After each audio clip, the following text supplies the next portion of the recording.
గణేష్ ఉత్సవాల నిర్వహణ మండపాల ఏర్పాట్లపై బొబ్బిలి రూరల్ సి నారాయణరావు సూచనలు చేశారు. గణేష్ మండపాలు పందేల ఏర్పాటుకు అనుమతులు తప్పనిసరిగా ఉండాలని అన్నారు. ఈ నెల 27న జరగనున్న వినాయక చవితి పండుగ సందర్భంగా పలు జాగ్రత్తలు తెలియజేశారు. మండపాల ఏర్పాటుకు ఎటువంటి చలానాలు చెల్లించవలసిన లేదని జిల్లా ఎస్పీ వకుల్ జిందాల్ స్పష్టం చేశారు. గణేష్ ఉత్సవాలను శాంతియుతంగా ఎటువంటి అల్లర్లు ఘర్షణలకు తావలేకుండా నిర్వహించుకోవడానికి పోలీసు శాఖకు ప్రజలందరూ కూడా సహకరించాలని సిఐ నారాయణరావు వెల్లడించారు. ఎల్లుండి నుండి వినాయక చవితి ఉత్సవాలు అనేవి ప్రారంభమవుతున్నాయి.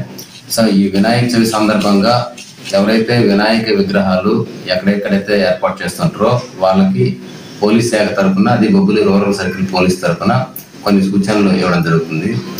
అవి ఏంటి అంటే, వినాయక విగ్రహం ఎవరైతే పూజా కార్యక్రమం పెట్టదలుచుకున్నారో ఖచ్చితంగా ఒక కమిటీ ఉండాలి.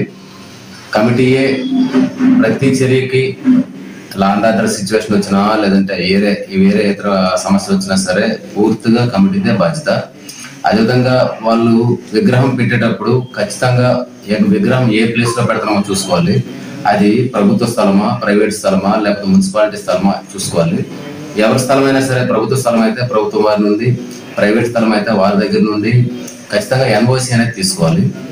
రెండోది, ఈ విగ్రహం ప్రతిష్ఠించేటప్పుడు ఖచ్చితంగా పోలీస్ శాఖ పర్మిషను, విద్యుత్ శాఖ పర్మిషను, మున్సిపాలిటీ అయితే మున్సిపాలిటీ, లేదా పంచాయతీ అయితే పంచాయతీ వాళ్ళ పర్మిషను, అదేవిధంగా ఈ ఏదైతే దానికి సంబంధించినటువంటి ఇతర శాఖలు ఉన్నాయో వాళ్ళ యొక్క పర్మిషన్ కంపల్సరీ తీసుకోవాలి. నిరంతరం 24 hours వినాయక విగ్రహ మండపం దగ్గర ఖచ్చితంగా కమిటీకి సంబంధించిన వ్యక్తి ఖచ్చితంగా ఉండాలి. ఎందుకంటే డే టైం అందరూ ఉంటారు, నైట్ టైం ఎవరు ఉండడానికి ఇష్టపెట్టుకోరు. నైట్ టైం ఉండేటప్పుడు దీపాలు వెలిగించేటప్పుడు కానీ, లేదా దీపాలు ఆరకుండా ఉంటే ఖచ్చితంగా కుక్కలు రావడం, అట్లాంటివి జంతువులు రావడం వల్ల అగ్ని ప్రమాదాలు జరిగే అవకాశం ఉంది. అదేవిధంగా ఈ ఎలక్ట్రిసిటీ సంబంధించి మనం కరెంట్ తీస్తాం కాబట్టి, కరెంట్ తీసేటప్పుడు అది కూడా షార్ట్ సర్క్యూట్ అయ్యి ఎలక్ట్రికల్ ప్రమాదం జరిగే అవకాశం ఉంది. కాబట్టి ఖచ్చితంగా కమిటీ మెంబర్స్ దానిపైన దృష్టి సారించాలి.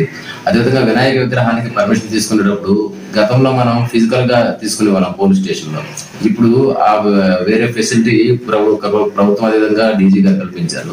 అదేంటే www.ghaneshutsav.net అనేటువంటి వెబ్సైట్ ద్వారా ఆన్లైన్ లోనే పర్మిషన్ తీసుకోవడం జరుగుతుంది. పర్మిషన్ తీసుకున్న తర్వాత కన్సర్న్ పోలీస్ స్టేషన్ కి మీరు పెట్టే అప్లికేషన్ వస్తుంది. పోలీస్ స్టేషన్ వాళ్ళు వెరిఫై